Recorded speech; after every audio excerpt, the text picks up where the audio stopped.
Do you know where your food comes from? Your dasheen, tomatoes, yams. Well, most of the foods that you purchase in this and other markets across Jamaica is grown by farmers. But you know, farming is no easy task. Ask any farmer. Today, we'll be visiting with some farmers in the Rio Mino watershed in the hills of Clarendon. And they will share with us some of the challenges that they experience while trying to put food on our tables. Come on, let's go. Tasha, see you next week.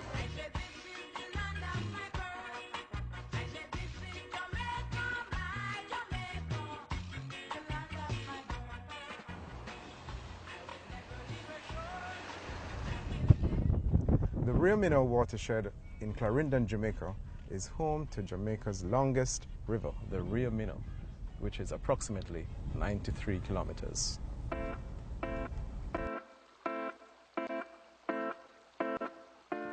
In the upper section of the watershed lives Farmer Blair, who along with many farmers make a living by growing a wide range of crops including cabbage, callaloo and peppers.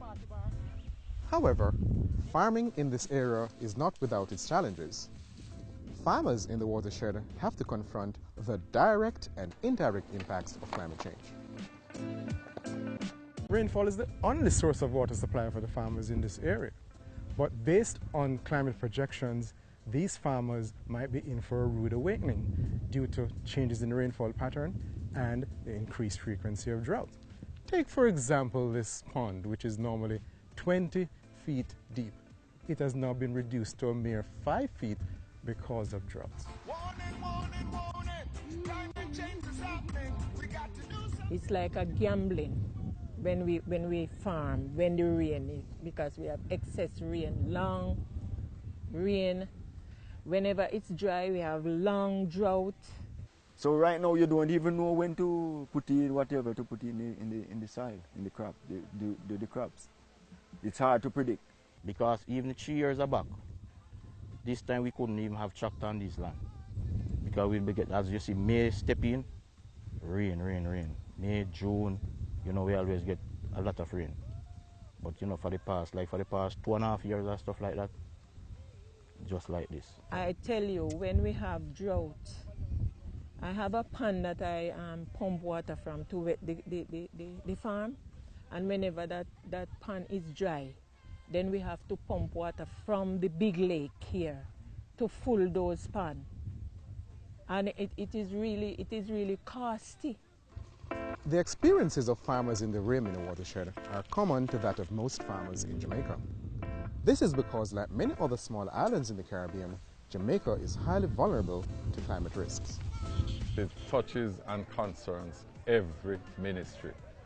And in fact, one of the things we are going to do is to advocate that there is a budget line in each ministry that is making provisions for climate change.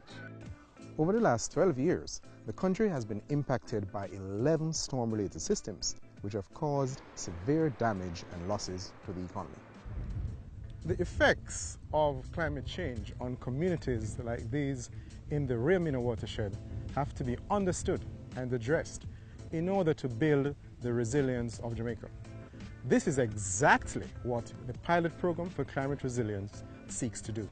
Jamaica is one of 6 pilot countries in the Caribbean benefiting from the pilot program for climate resilience. The others are St. Lucia, Dominica, Haiti, Grenada, and St. Vincent and the Grenadines. There are 3 objectives to the pilot program for climate resilience.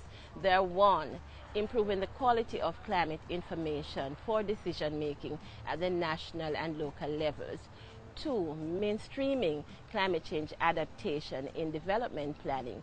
And 3, improving access to climate financing. This type of programmatic approach or integrated approach presents an avenue for financial institutions like the Inter-American Development Bank in collaboration with other partners to help countries address the impacts of climate change.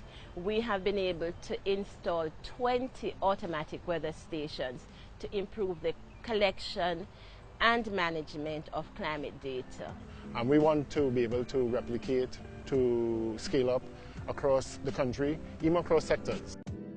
Farmers in the Rio Mino watershed and the other areas of Jamaica can now breathe a sigh of relief because they will not be left on their own to deal with the impacts of climate change. Now they can collaborate with the IDB and the government of Jamaica. Through programs like the Pilot Program for Climate Resilience, Jamaica is fast becoming the place of choice to live, work, raise families, and do business.